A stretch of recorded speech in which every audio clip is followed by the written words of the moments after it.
আমাদের বর্তমান পুরো পৃথিবীতে মুসলমানদের বিপর্যয়ের যে মৌলিক যে কয়েকটা জায়গা আছে তার ভিতর এক নম্বর যেটা সৈয়দ আবুল হাসান নদভী রাহিমাহুল্লাহ বারবার বলেছেন যে আমরা রাসূলুল্লাহ সাল্লাল্লাহু আলাইহি ওয়াসাল্লামের সিরাত থেকে দূরে সরে এসেছি। আমি দুজন ইমামের দুটো বক্তব্য বলে শেষ করব। মুসলিম বিশ্বের কিংবদন্তি বিপ্লবী ইমাম ছিলেন ইমাম আহমদ ইবনে হাম্বল রাহিমাহুল্লাহ, 241 হিজরিতে যিনি ইন্তেকাল করেছেন।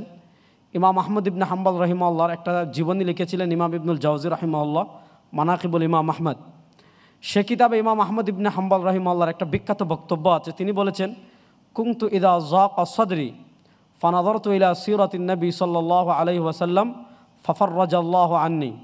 অর্থাৎ আমার কাছে যখন কোনো সংকট আসে, সেটা আমার ব্যক্তি জীবনে হোক, পারিবারিক জীবনে হোক, অথবা ঈমান আকীদা যে কোনো প্রশ্নে, ইমাম আহমদ ইবনে হাম্বল রাহিমাহুল্লাহ বলেন যখন কোনো সংকটের জায়গা আসে, ফানাযারতু ইলা সিরাতি রাসূলিল্লাহি সাল্লাল্লাহু আলাইহি ওয়াসাল্লাম, আমি আল্লাহ নবী সাল্লাল্লাহু আলাইহি ওয়াসাল্লামের সিরাতের দিকে তাকাই, আল্লাহ নবী সাল্লাল্লাহু আলাইহি ওয়াসাল্লামের সিরাত গবেষণা করি। ফাফাররাজাল্লাহু আন্নি, রাসূল করিম সাল্লাল্লাহু আলাইহি ওয়াসাল্লামের সিরার বারাকাতে আল্লাহ তাআলা আমাকে সেই সংকট থেকে মুক্তিদান করেন। তো আমরা যারা সিরাত পড়েছি, সিরাত ইবনে হিশাম পড়েছি, সিরাত ইবনে ইসহাক পড়েছি, অথবা আমরা আরও যে সিরাতের কিতাব আছে এগুলো আমরা যারা পড়েছি, তো আমাদের সিরাত অধ্যয়ন যেন শুধু অধ্যয়নের ভিতর সীমাবদ্ধ না থাকে।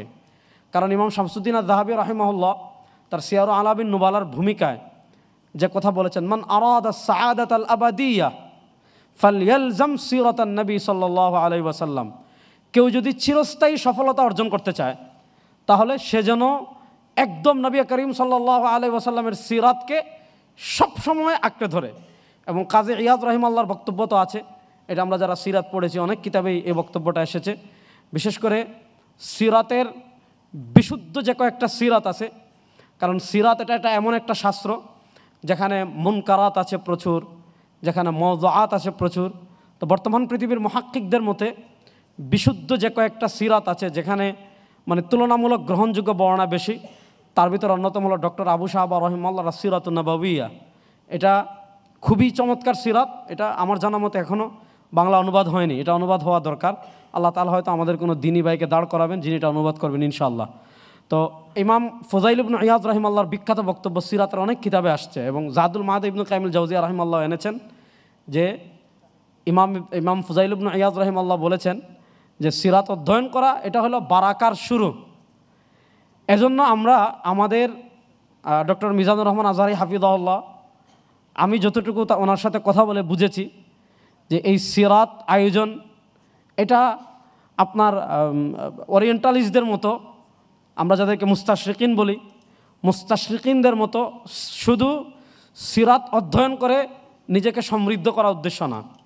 নিজেকে সমৃদ্ধ করা উদ্দেশ্য হলে ডক্টর আহমদ আমিন, ডক্টর সাইদ জগলুল এরা তো কত কাজ করেছে এ ব্যাপারে। কিন্তু এই সিরাত আয়োজনের মূল লক্ষ্য হলো আমরা যেটা সিরাত থেকে শিখব এটা আমাদের ব্যক্তি জীবনে, পারিবারিক জীবনে, সামাজিক জীবনে, রাজনৈতিক জীবনে, রাষ্ট্রীয় জীবনে এমন যেন না হয় সিরাতটা শুধু আল্লাহ নবী সাল্লাল্লাহু আলাইহি ওয়াসাল্লামের পারিবারিক সিরাতের পারিবারিক অংশটা আমি গ্রহণ করলাম, রাজনৈতিক জীবন আমার সিরাত থেকে দূরে থাকলো, অথবা আমার রাষ্ট্রীয় জীবন আমার সিরাত থেকে দূরে থাকলো, আমার অর্থনৈতিক জীবন সিরাত থেকে দূরে থাকলো না।